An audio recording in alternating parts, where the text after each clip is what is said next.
দর্শক, রাজধানীর গুলশানে বিএনপি চেয়ারম্যানের কার্যালয়ে তারেক রহমানের সাথে নবনিযুক্ত জেলা প্রশাসকদের সাথে বৈঠকটি কিছুক্ষণ আগে শেষ হয়েছে। সেখানকার সর্বশেষ খবর নিয়ে যুক্ত হচ্ছেন সহকর্মী মোহাইমুল খান অপু। অপু, বৈঠকের খবর জানাবেন আমাদেরকে।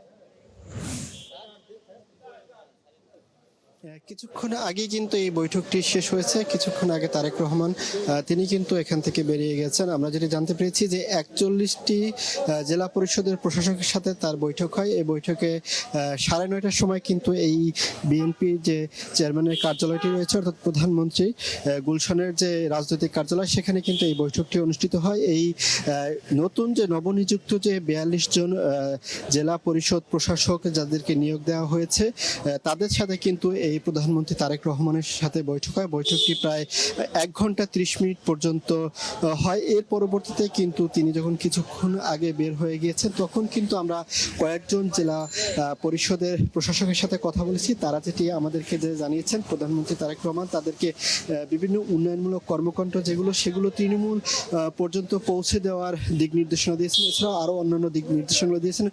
সব বিষয়গুলো আসলে তারা পরিষ্কার করতে চাননি, তবে তারা যেটি বলেছেন যে বিএনপির এই যে তারেক রহমান প্রধানমন্ত্রী তিনি যে দিক নির্দেশনাগুলো দিয়েছেন, সেই নির্দেশনাগুলো তারা তৃণমূল পর্যন্ত পৌঁছে দিবেন এবং মানুষের সেবায় যাতে কোনো ধরনের বিঘ্ন না ঘটে এবং বিএনপির যে উন্নয়ন কর্মকাণ্ডগুলো হাতে নিয়েছে সেগুলো মানুষের দোরগোড়ায় পৌঁছে দেওয়ার নানা বিষয়গুলো তারা তুলে ধরেন। যখন তারেক রহমান এই বিএনপির এই গুলশানের কার্যালয়টিতে ছিলেন, তখন কিন্তু এখানে আমরা নিরাপত্তা ব্যবস্থা অনেক জোরদার দেখেছি।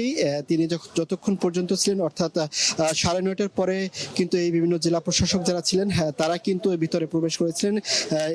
42টি জেলা পরিষদের প্রশাসক তারা ছিলেন এখানে। এরপরে কিন্তু তারেক রহমান এখানে প্রবেশ করেন এবং তাদের সাথে 1 ঘন্টা 30 মিনিট বৈঠক হয়। বৈঠক শেষে কিন্তু তিনিও বেরিয়ে যান এবং জেলা প্রশাসক যারা ছিলেন পরিষদের, তারাও কিন্তু এখান থেকে ইতিমধ্যে প্রায় সবাই বের হয়ে গিয়েছেন এবং এই মুহূর্তে কিন্তু বিএনপির এই গুলশানের প্রধানমন্ত্রীর যে রাজনৈতিক কার্যালয়, সেখানে কিন্তু এখন মূলত বিভিন্ন দলের রাজনৈতিক নেতৃবৃন্দ যারা রয়েছেন তাদের সাথে এসেছিলেন তারা রয়েছেন। তবে এই আমরা সবকিছু মিলিয়ে বলা চলে যে 1.5 ঘন্টা ব্যাপী যে এই প্রশাসকদের সাথে প্রধানমন্ত্রী তারেক রহমানের সাথে যে বৈঠকটি হয়েছে, সেই বৈঠকটি মূলত সবকিছু মিলিয়ে উন্নয়নমূলক যে সকল কর্মকাণ্ড রয়েছে সেগুলো কিন্তু তারা যেন মানুষের দ্বার প্রান্তে পৌঁছে দিতে পারেন এবং সেবা দিতে পারেন, সেই বিষয়গুলো কিন্তু তারা তুলে ধরেছেন। তো আমার কাছে এই ছিল সবশেষ খবর।